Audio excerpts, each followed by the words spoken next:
Welcome to the Old Time Radio Netcast Network. I'm your host, Andrew Rhynes, and let's get into this episode. This episode is going to be Escape. Original air date is March 21st, 1947, and the title is Dead of Night. This is an audition episode. Hope you enjoy, and thanks for listening. Time to escape.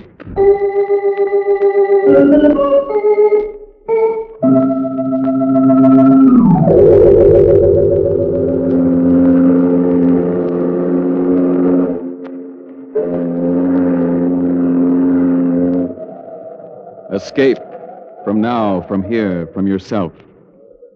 Columbia invites you to voyage into the realms of the imagination. Each week we present adventures of men and women who escape into the misty land between the credible and the incredible.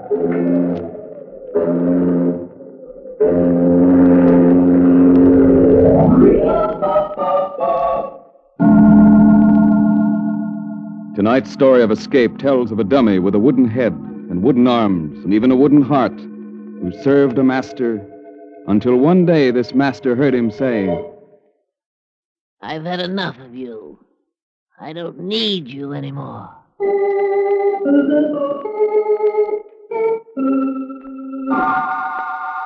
Escape now into the strange adventure of Eric Hickson and his dummy, Toby.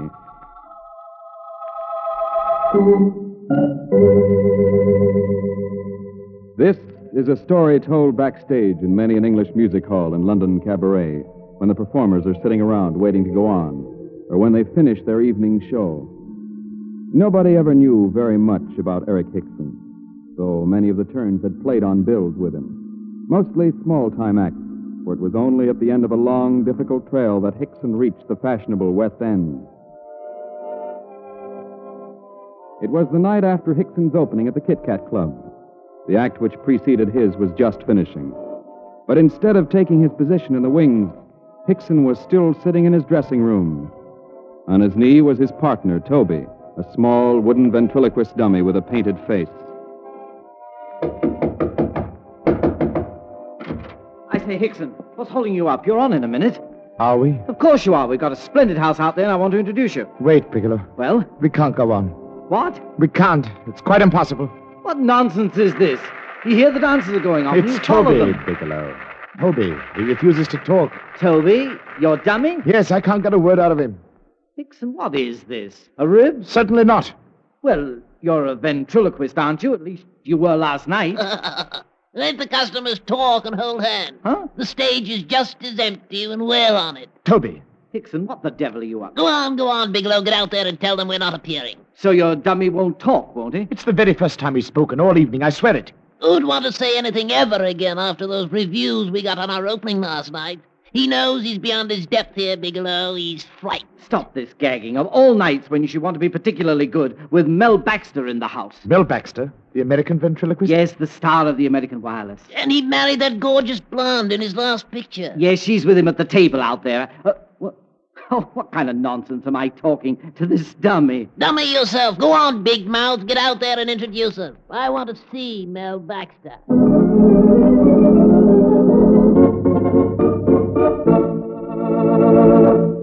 And now, ladies and gentlemen, before I present to you our next feature turn, I'd like to call on a distinguished artist who's here tonight.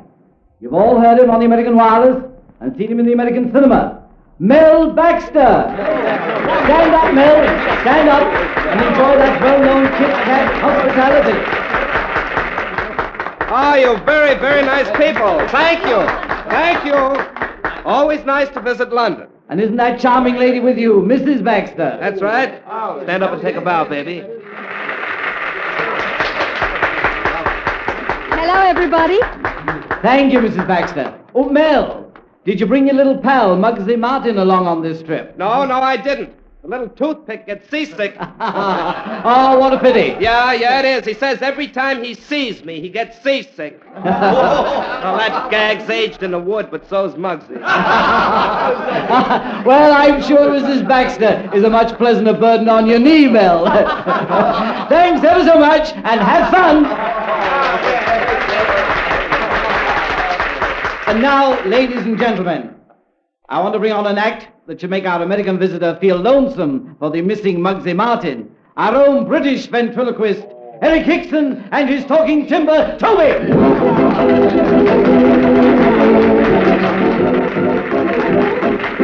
good morning, good morning, good morning. Hey, Hickson, go easy on that good morning stuff. Why, Toby? That man over there looks like the truant officer. Oh, that shouldn't trouble you, Toby. You've been a very good boy, haven't you? Oh, yes, but I'm not in school. Do you mean to say you've left school? Oh, yes, appendicitis, you know. You left school because you have appendicitis? Don't have it. Can't spell it. You know, Toby, I saw a very strange sight the other day. Oh, dear, dear, dear. Must we go on? Toby, I said I saw a very strange sight the other day. All right, I'll go along with the gag. Talk about Muggsy Martin's jokes being aged in the wood. Toby. Let's get on with it. You saw a very strange sight the other day. What was it? 12 men standing under one umbrella, and not one of them got wet. And why not? It wasn't raining. Did you hear that laugh, Hickson? They're forcing themselves to laugh. Do you blame them, Mr. Baxter? Toby, leave Mr. Baxter out of this. Leave me alone, Hickson. What about it, Mr. Baxter? Don't you feel sorry for me having to play along with Hickson's old jokes? Well, now, Toby, I don't know. I have great respect for old jokes. Old jokes are not to be laughed at. In fact, one of my favorite jokes is the old one about the man whose name was Joe Hitler, and he wanted to change his name. So the judge asked him what he wanted to change it to, and he said George Hitler, because he was tired of people saying to him, "Hello, Joe, what do you know?" Oh, dear me, dear me, dear me. Is that strange sound laughter, Hickson? Yes. Thank you very much for your valuable contribution, Mr. Baxter. Oh, not at all, Mr. Hickson. I was just standing here with 11 other guys waiting for you to borrow another umbrella. I suppose all your gags are original, Mr. Baxter. But of course, it's a gift. And I've no doubt that you hang up your stockings for them every Christmas. Sure. And I always get sock gags.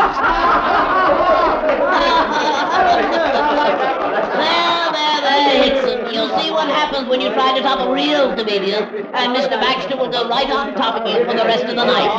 Give up and get off, Hickson. Give up and get off.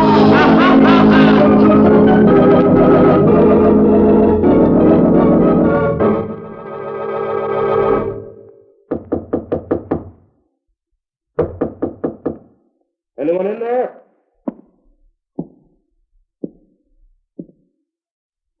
Who is it? No, Baxter, Hickson. Mr. Baxter? Well? How do you do? Mind if we come in for a minute? All right. If you like. This is my wife, honey, Mr. Hickson. Mrs. Baxter. Hello, Mr. Hickson. Won't you sit down? Just throw that dressing gown on the floor. There. Oh, thanks. Well, so this is your boy, huh? Nice carving job. I'm very handsome. Don't you think so, Mrs. Baxter? You're a dream man, Toby. Who made him for you? Don't put your hands on him. Oh, I'm sorry. Haven't you done enough damage tonight? Oh, now look, Hickson. You asked for it out there. I asked for nothing. It was Toby got me into that. Toby? Oh, now, Toby, aren't you ashamed? I asked you not to touch him. Mr. Hickson, you don't think Mel would steal him, do you? I can take no chances. Well, you sure take him seriously, don't you? Well, relax. I do all right with Muggsy, my own dummy. So I've heard. Yes. And you sure surprised me with that little act out front. Your own part in it surprised me. My part? Well, you wanted some kind of comeback, didn't you? You asked for it, Mr. You needn't Hickson. explain anything. You see, Mr. Baxter, Hickson's attitude requires a certain amount of sympathy. He's quite aware he's not our equal. Oh, now look, Keep quiet, Hickson. Toby. Mr. Baxter, just why did you come to my dressing room? Well, professional courtesy. If you've come here to make some sort of a bargain to buy Toby, it's no use. You can never have him. Now, wait, Hickson. Yes, wait, Hickson. I won't have it, Toby. Never, never. Whatever the Baxters have to say to me is my affair. Why don't you pretend you're a gentleman and make a graceful exit? Oh, really, Toby, if you're trying to make me look ridiculous. I'm succeeding. Yes, I know. Now go on over behind the screen and get your makeup off. Very well, but I warn you. Beat it. Pay no attention to him, Mrs. Baxter. I Mel, don't. I don't understand. This fellow's amazing. No, not at all. He's stupid, really. Constantly interfering in my affairs. Mrs. Baxter, now that we're alone, May I tell you something? Something I'm sure you've heard before. Well, what is it, Toby? You're very beautiful. I'm very fond of you, Mrs. Baxter. And whatever Hickson thinks, you're really a very nice woman. Oh, now look here. Mel, I don't like this. Hickson. Yes? Come out here. Well, what is it? Just how far do you want to carry a gag? A gag? Either you apologize to my wife... Apologize for what? Really, Mr. Baxter, I don't know what you're talking about. Mel, let's leave. You're not going to leave me, are you, Mrs. Baxter? Please don't. Oh, you're a very funny guy, Hickson. Take me with you, Mr. Baxter. I just want to be near her. If you're afraid I'll make love to her, you needn't worry. I will. Okay, Hickson, you asked for it. No, Mel, don't hit him. Don't hit him. Oh, Mel. Mel, why did you do it? Here now. Well, what's going on? I don't know what's eating this guy. A gag's a gag, but he doesn't know when to stop. He looks a bit done in. Well, he had it coming to him. Glad he didn't break the dummy when he fell. Yes, that would have been a shame. He's such a cute little fella. Oh, and you do care what happens to me.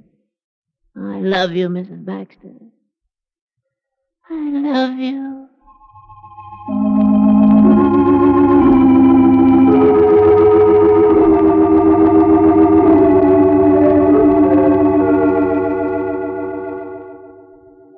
Feeling all right again, old chap? Yes, quite. Thank you, Bigelow. Oh, good night then. No, it's not good night. This is goodbye. What's that? Yes, the manager sacked us, Toby and me. Oh, well, now that's a pity. Go on, say it. You're quite sure we had it coming to us. Well, you did go too far with the Baxters. I didn't do it. I had nothing to do with what Toby said. Oh, I It was say. Baxter. It was Baxter who put those words into Toby's mouth. He's trying to steal him from me. Oh, now see here, It don't... took us 15 years to make the Kit Kat. And we had only 2 nights here. You just think what Toby and I have done together. We've fought our way to the very top. After years of cheap and dirty music halls. Starving. Out at the elbow. Oh, you know what it's like, Bigelow. Always trying to perfect the act. Toby's a partner anyone would want. Baxter's no exception. All right, old boy. Then you'd better take good care of Toby. No, never fear. Oh, never fear. I shall. He's locked in my dressing room right now, and tonight and every other night we are going to sleep behind locked doors until Mel Baxter leaves London.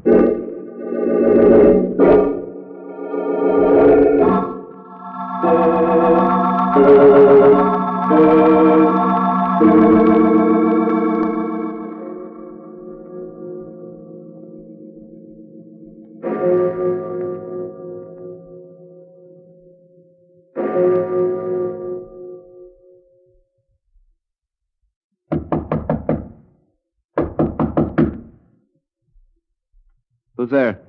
Baxter, I want to talk to you. Mel, be careful. It's Hickson. And the door isn't locked. Where is Toby? Get out, Hickson. I've come for Toby. Where is he? You've stolen Toby from me, and I've come to take him back. I haven't seen your dummy since we were in your dressing room tonight. You lie! You came and stole him from me whilst I was asleep. Sure. I never travel without my burglar tools. Now listen, Hickson, I only knocked you down before, but this time I'm going to finish a job. Mel! I'll handle this my way, baby. No, Mel, look. On the floor. What? On the floor at the foot of my bed. Toby! What? Oh, Claudia, how did... Toby, there you are. I found you. Oh, my poor little Toby. He kidnapped you. Now look, Hickson, I haven't the slightest idea how your dummy got here. Toby, Mel, speak look to how me. he's shaking that awful thing. Wake up, Toby. He's trying to wake it up. Come now, you're not deceiving me. You know I'm here. Go away and leave me alone. I'm through with you, Hickson. I can't stand it, Mel. Easy, baby. Now look here, Hickson, maybe you're ill or mad or Ill? something. You took Toby away from me, and you say I'm ill? I didn't take him. You brought him here. You must have. Maybe while you were walking in your sleep. Mel, he's got a gun. He won't shoot. Come with me, Toby. We're going home again. No, Hickson, I won't go with you. I'm going to stay here forever. What?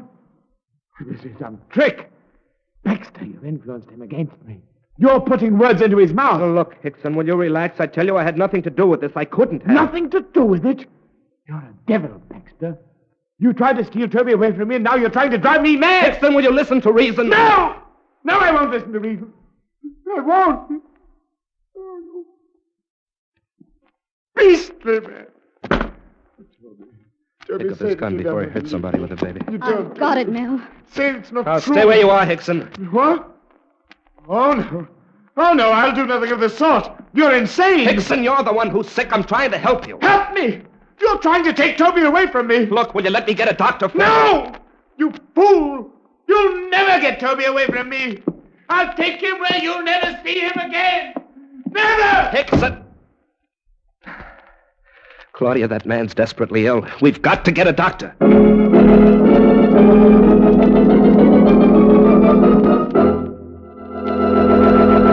I suppose we should have called the cops, Doctor, but, well, Hickson's in the profession, and if he's sick, we'd rather have a doctor look after him. I appreciate your sentiments, Mr. Baxter. What's made him act this way? What's wrong with him? Well, I can't give an opinion without seeing him, without talking with him. But perhaps your husband may have some idea. Me? You're a ventriloquist, Mr. Baxter, but a more successful one than Hickson. And, too, you're happily married. Less introspective, perhaps. Isn't it quite possible that Hickson, in his loneliness, his struggles for success, may have become so accustomed to thinking as two people that the personalities have actually become divided? Why, I don't know. Yeah, I can see how that might happen. You mean he thinks he's two people? No, Mrs. Baxter, he doesn't think he's two people. It's possible he doesn't know these personalities have become divided. That Toby now might be said to live within Hickson without Hickson's knowing. And Then what's going to happen to him? well, it's something he'll have to fight out within himself. If we can keep the dummy away from him, he may recover. Oh, but, Doctor, he took it with him. And we've no time to lose. Where does he live? Have you any idea? No, but I can find out. Well, then we'd better go at once. He must be separated from that dummy.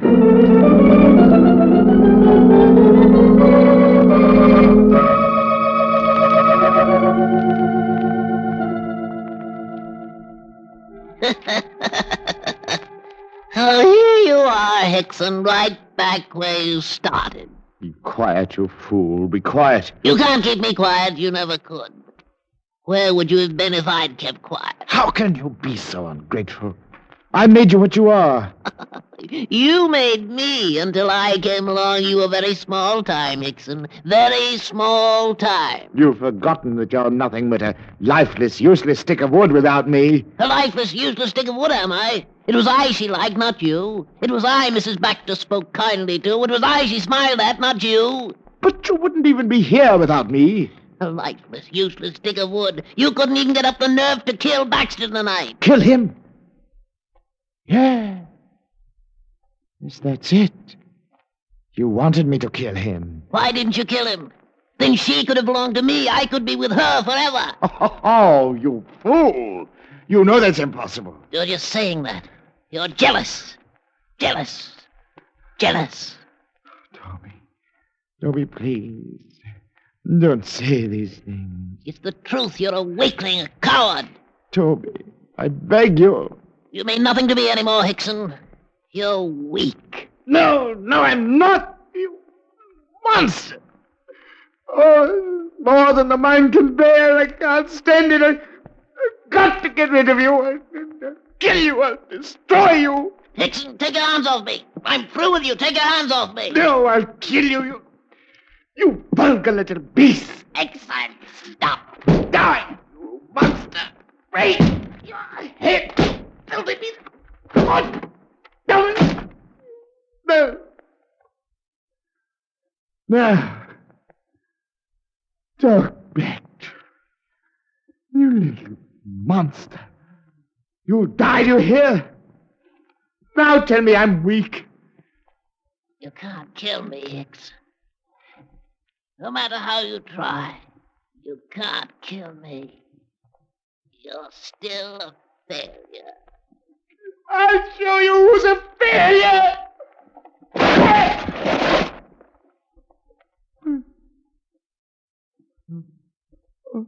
Toby. Toby. What have I done? Toby. Toby, I never meant to. Answer me. Answer me, Toby.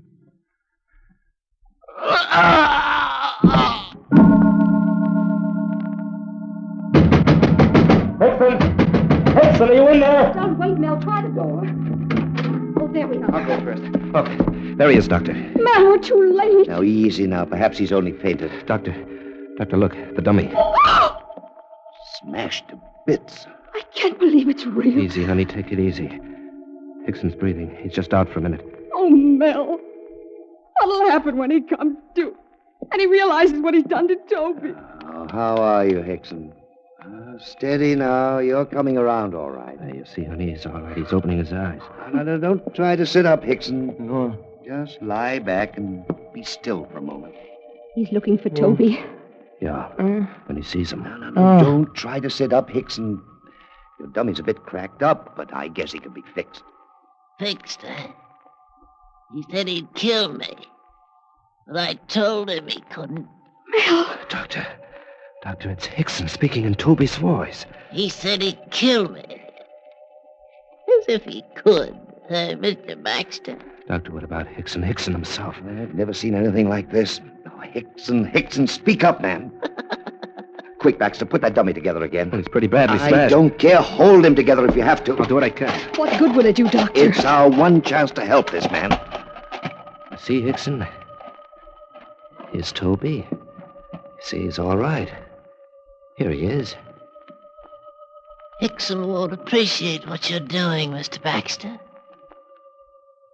Now you're giving me... Back to him. He thought you were trying to steal me away from him. Mr. Hickson. Hmm?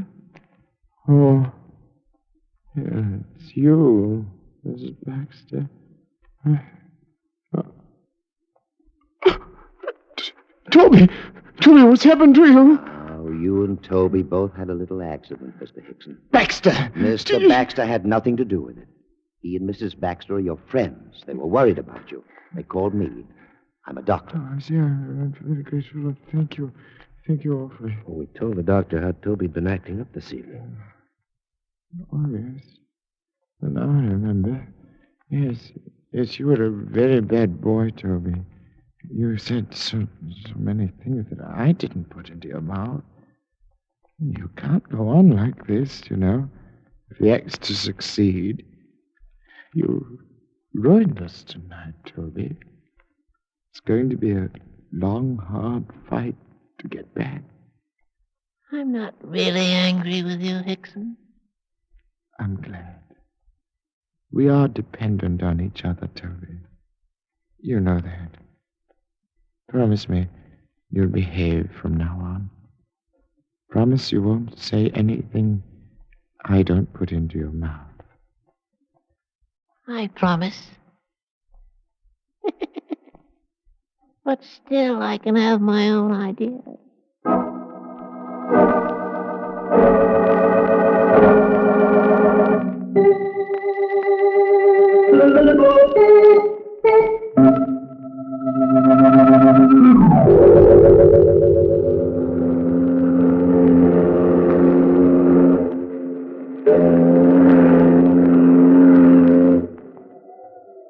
Tonight's voyage of escape into the realms that lie between the credible and the incredible has ended. But we hasten to invite you to voyage with us at the same time next week, when we will bring you the strange adventure of a man who searched the Brazilian jungles for a diamond as big as the Ritz. Your ticket for the voyage is merely your desire to join all hands aboard when CBS again presents Escape.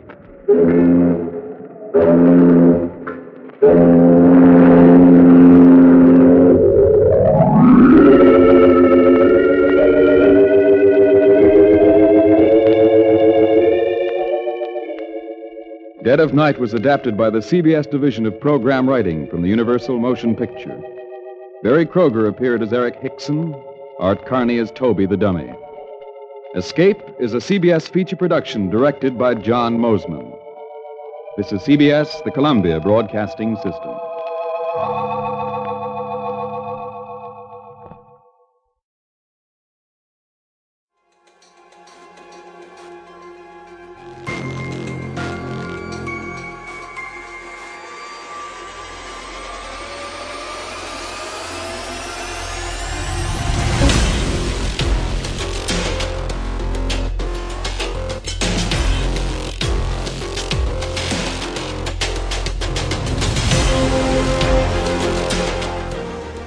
welcome back. I hope you enjoyed this presentation from the Old Time Netcast Network.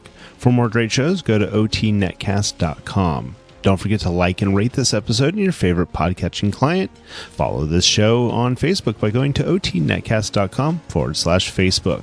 This episode is covered under the Attribution Non-Commercial Share Alike copyright. For more information, go to otnetcast.com/copyright. Thanks again for listening, and I hope you have a great day.